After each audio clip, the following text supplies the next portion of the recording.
One News huwa infurmat li l-Gvern irċieva qatt ta' elementi dwar id-deputat nazzjonalista u assistent parlamentari Stephen Spiteri, speċjalment mill-qasam soċjali u mill-kostitwenza ta' Spiteri innifsu.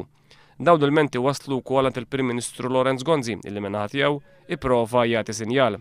Iżda minflok ċaqlaq l-Spiteri nnifsu illi jiġi kuġin ta' Gonzi il-Prim Ministru ċaqlaq ir-responsabbiltajiet tal-Ministru Dolores Cristina. Id-deputat nazzjonalista li għalih Gonzi ċeda stiġġu biex jitla mit-tieni distrett kien fl-aħbarijiet minħabba rekord ħażin ta' attendenza fil-Parlament fejn saħansitra ma attendix l-lista twila tal-laqgħat tal-Kumitat Soċjali illi jinsab fuqu. Meta kemm mistoqsi dwar l-attendenza tiegħu mill-ġurnal The Times, Stephen Spiteri kien qal illi huwa ma jridx joqgħod jitla t-tarax tal-palazz għal xejn. Sa dan it-tant Dolores Cristina min-naħa tagħha sifret eżatt wara ċaqliq fil-kabinett nhar il-ġimgħa fejn qed jintqal illi kienet qed tattendi għal konferenza dwar l-edukazzjoni f'Londra.